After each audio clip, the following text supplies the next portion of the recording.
Hi everyone, this is Candy's Corner. I'm Candace Gilligan, your host, and today's show is going to be about Coach David Verdu, where I met him on Facebook during his podcast. You'll see that soon, where he interviewed me. Now it's my turn to interview him, and he has the Way Beyond measure for his group, where he does for his life coaching, and he goes to different schools and spreading the messages and I'd like to have him talk a little bit and see what he's up to. Hey, what is going on? First off, Candace, thank you so much. It is a pleasure to be here. You are awesome. I have been following you, and it's great. Yeah, that's what I do. I'm Coach David Verdu for the last 40 years. I've been doing education. I started at 19 years old. I've never gone anywhere else or done anything. I've been speaking and going to schools and clubs and boys and girls clubs and YMCA's. What's unique about Way Beyond Measure is we go in and do character education programs. And so we have been able to go to hundreds and hundreds of schools, millions of students across the nation and the world. And we just love what we're able to do. We get to, I, I, I get to change the dynamics of how people think. And so we're just having the best time of our life getting into schools and doing some powerful character education programs. So if that's you and you have children at your school, we do K all the way through high school. And it is a 2 day event that you'll never forget. We have such a wonderful time. It's awesome. Love it.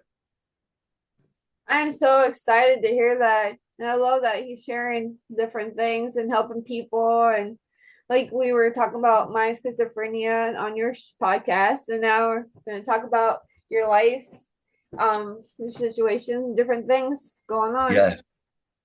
I mean, it's funny because we're going through something. At my age, yes, I had ADD. I have most of the alphabet. You could put that all in, I have A, B, C, D, E, F, G. I go, but I've learned to deal with it. The hard thing is how do I deal with it when I get into my funk, when I get into depression? What am I doing to help myself? The only way that I can get myself out of depression is to go do something. Mm-hmm. If you're hurting that bad, go do something to help other people, and yours will slowly fade Mm-hmm. because there are so many people out there that are hurting. Right. If you stay inside and you stay wrapped up and you're covered, then you're not going through. You have to learn how to go through, even in your circumstances. That's why I've told Candace how proud I am of her. I've talked to a lot of people with paranoia, schizophrenia, and they don't want to do nothing. They're Mm-hmm. afraid. There's too many things going on. How can I balance? How can I do a TV show, a podcast, get all my social media stuff out there when I'm trying to deal with an inner? So, Candace, how you're doing and what you're doing is amazing. And so I appreciate that. So she asked me to come on here and share a story. So let's go back, okay? Let's go back. 1999, I was called to come and work as an athletic director, a coach for a very promising church here in Colorado Springs. Nice church, big size church. They had a high school. They had K through high school. Hey, will you come in and help with our athletic department, start football, start basketball, start volleyball? I said, yeah, we got this. We'll do it.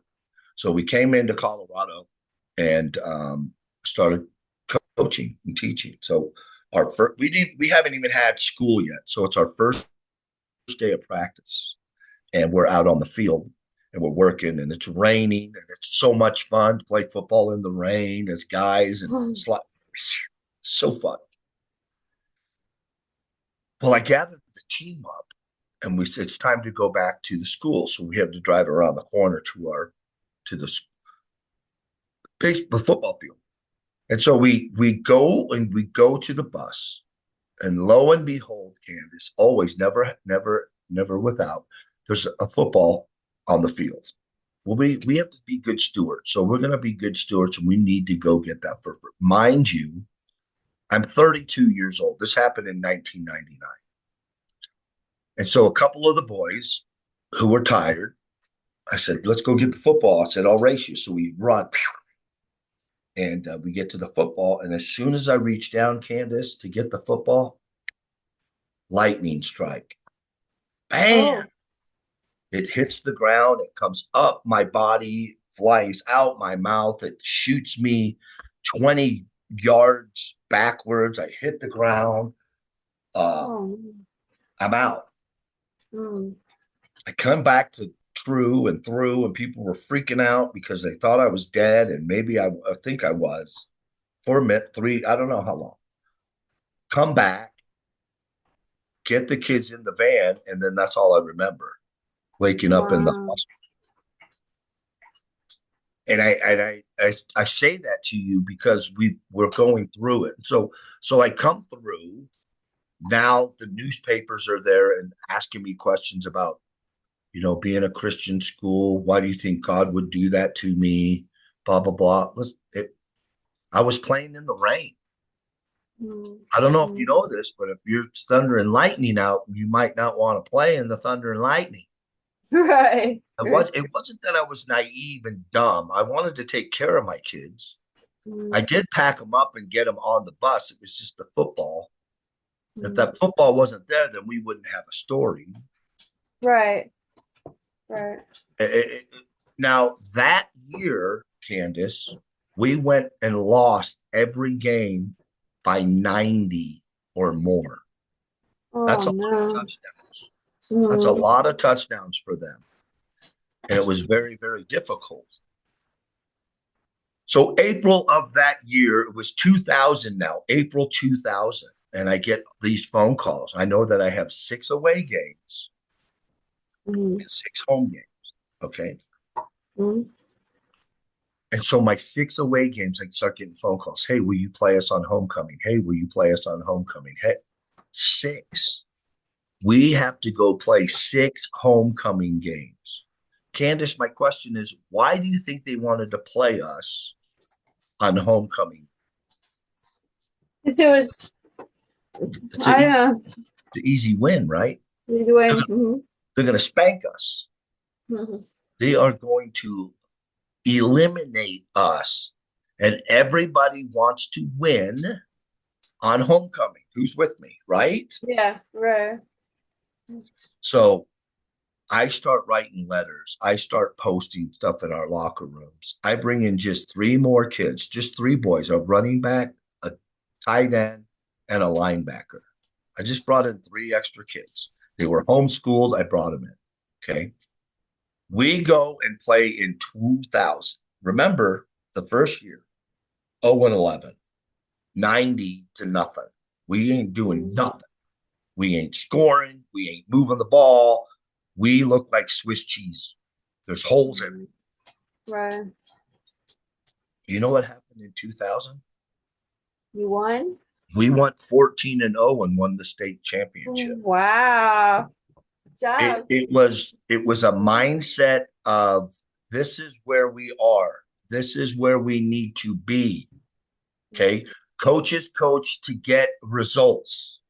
The Mm. first year was a taste of getting hit because after the football game and after the football season, some of my kids came up to me and said, "Man, I'm addicted to playing football because it doesn't hurt when you get tackled. Sometimes a little bump, whatever." But Mm. they said they loved it, and so we just Mm. started building upon that, building upon that, building upon that, and getting the coach of the year that year, getting the honor of holding up the thing, and people just being blown away that you didn't change anything except bring 3 new players on the same uniforms, same football field, same everything, same quarterback. What was the difference? What was the change? It wasn't me. It had to be instilled in them. Mm. So I say all this to say this. Whatever you're going through, just because you had a season of, oh my gosh, your setback can become your greatest comeback. Mm-hmm. Don't let your setback be your final. You need to let your setback, and then you need to shift it so that you can have a comeback. Don't you Mm-hmm. ever pause and stop because of some negative, some thought, somebody telling you that you can't. Listen, can't never tried. Try. Mm-hmm. The acronym for fail, Candace, the acronym for fail, FAIL. First, attempt in learning.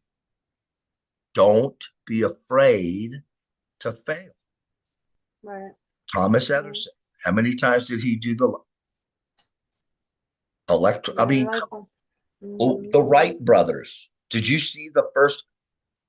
Who? Who? Hey, Thomas. Yeah, what's up, brother? He goes, I think you should fly the first airplane. No, you fly the first airplane. No, you. Why? They didn't know it was going to work. They didn't want to die. Mm-hmm. So what did they do, Candace? Did they flip a coin to see who They was going to try. go try the first air? Because I saw the first airplane. They got it up, it tilted, and then something, and then it hit back down, and the whole thing fell apart. Oh. Mm-hmm. That's their first attempt. How long do you Mm-hmm. think it took them to build that machine? Months. Once. And Mm. then they go test it out. And within how many seconds? 10? Destroyed. Wow. What if they would have said, forget it, we're done? I mean, we have no airplane That's a unless fact. somebody else. Do you know that Dr. Seuss, his book was turned down 27 times by publishers? Oh, wow. So don't you think at like the 17th one, I would have went, forget it. It's not going to work. Yeah. That's probably And why we tried something why? else. Why? We wouldn't have green eggs and ham. Same. Right. Sure. Okay. What about when the newspaper in the 40s, 1940s, fired Walt Disney for having a lack of imagination? Oh, my gosh. They That's fired why. they Oh, fired wow. Walt Disney because of his lack of imagination. Do you know that Oprah Winfrey was told, because she used to be a news anchor, Mm. you have no place in television. You do not fit in. Wow. Oprah Oh. Winfrey, one of the most Mm-hmm. biggest billionaire women in the world. Mm-hmm. Michael Jordan, freshman and sophomore year in high school, cut from the team, went into his bedroom and cried. Oh. Michael Jordan, the greatest Yeah. basketball player of all time. Right. We all go through things. Candace, Mm-hmm. I wish that I could come and take away voices, pain, hurt, whatever it is. But I am so glad that you have been able to cope with it and deal with it, because this is powerful. You're a Mm-hmm. powerful lady. Don't you let anybody tell you that. Why are you doing that? It's not Mm-hmm. that good. Thank You do you. what you're called to do and you get after it. Because those people that are normal, or whatever normal means, they're doing nothing. Mm-hmm. It's the ones that hurt and are in pain and not sure if we can. That's who God uses. God doesn't use the qualified, he uses the willing. Right. Right. And because you were willing, God sees you and you're able to do what you do. You're a freaking rock star, Candace. So Aw. you So are really you. are. Well, I So are appreciate you. that. And so we're Absolutely. just very excited. Now, I would like at some point to get to Ohio near you, and we can go to a couple schools, because we really want to open up and share with folks who and what they are. Mm. Yes, I am certified and licensed to certify other life coaches, and I'd love to share with you our Think program and our No One Alone and Be the Difference program. They're all they're elementary Think, middle school, No One Alone, high school, Be the Difference, the legacy. And so it's just been it's a tremendous journey. We need more people like Candace to jump on board and be part. And so man, this has been a really, really cool morning for me. And I super thank you for that. So any other questions, what have you, I'll do my best to answer anything you got for me, kiddo. I think we're wrapping up, and then thank you for having me on your podcast, and thank you for showing up for my TV show. I'm really proud to get to know you. I'm really happy to get to know you, and I'm so blessed that we connected for our ways and just talking about different things. Thank you, Coach I David appreciate Verdu. it so much. Thank you guys so much. Coach Verdu, make it a great day, guys. Thank you. Thank you.